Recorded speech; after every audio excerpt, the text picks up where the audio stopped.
ছবিতে যাকে দেখতেছেন তারাই আসলে হচ্ছে কৃষি শ্রমিক। তারা বছরের একটা সময় কানাডাতে আসে, কিছু সময়ের জন্য এসে তারা বিভিন্ন কৃষি সেক্টরগুলোতে কাজ করে, বিভিন্ন ফল বাগানে অথবা আরো যে সমস্ত এগ্রিকালচারাল খাত আছে।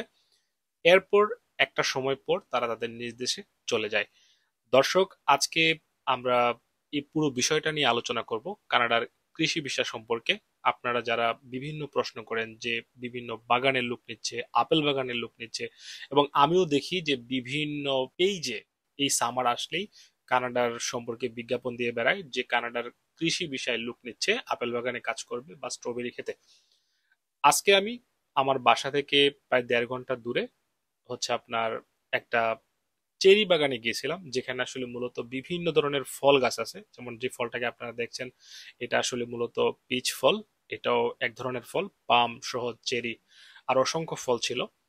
সো এখানে এসে আমি আসলে যখন দেখলাম একজন শ্রমিককে, আমি তখন আসলে ভাবলাম যে আপনাদের সাথে তার সাথে কথা বলার অভিজ্ঞতাটা শেয়ার করি।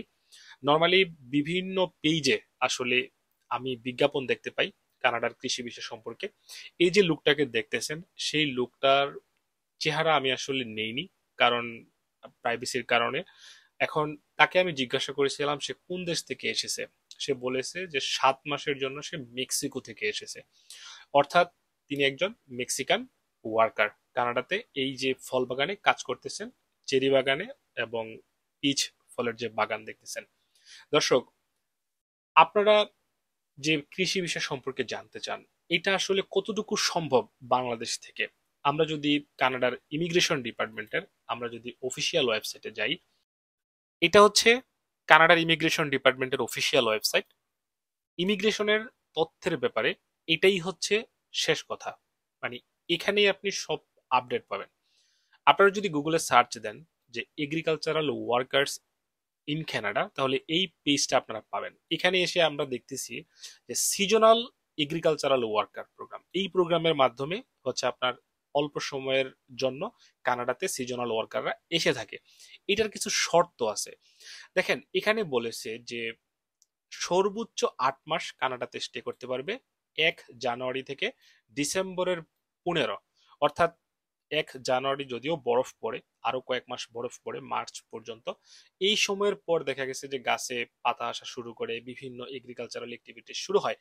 তখন আসলে তারা এসে স্টার্টিংটা করে, আবার যেহেতু ডিসেম্বর মাসে বা তার আগে বরফ পড়া শুরু হয়, ওই সময় আবার তারা ফিনিশিংটা দেয়।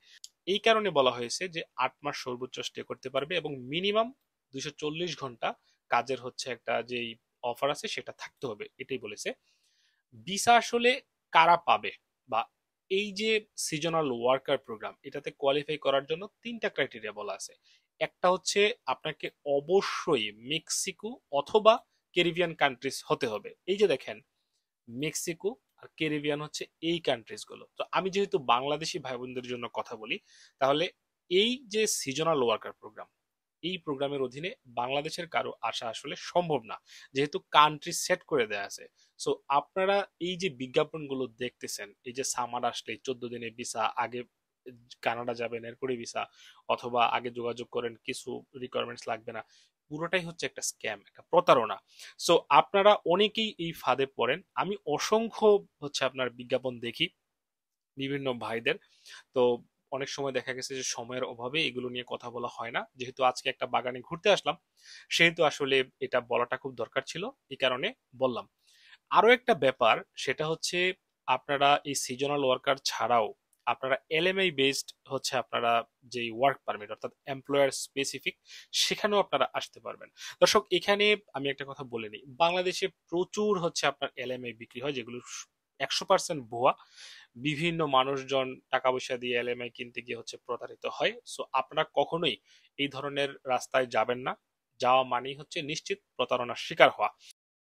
কৃষি বিষয়ে যারা কানাডায় আসতে আগ্রহী, তাদের জন্য আমার সবার শেষে কিছু পরামর্শ। প্রথমেই বলবো যে আপনারা আজকে ভিডিও দেখলেন যে সিজনাল ওয়ার্কার হিসেবে কানাডা বাংলাদেশ থেকে ডিরেক্টলি লোক আনে না।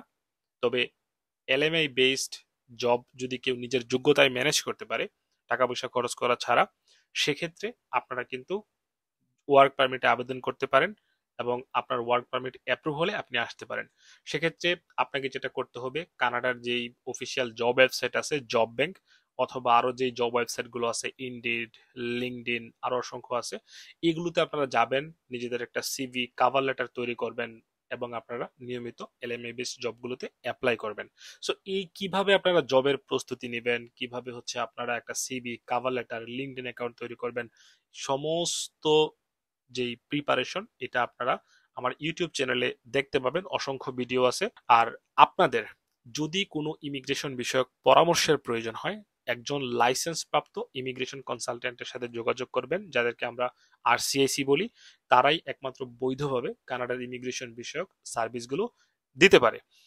আরো একটা কথা বলবো, যারা এই ভিডিওটা দেখছেন তাদের মধ্যে যারা আছেন যে মানুষের সাথে প্রতারণা করছেন, তাদেরকে বলবো আল্লাহকে ভয় করেন।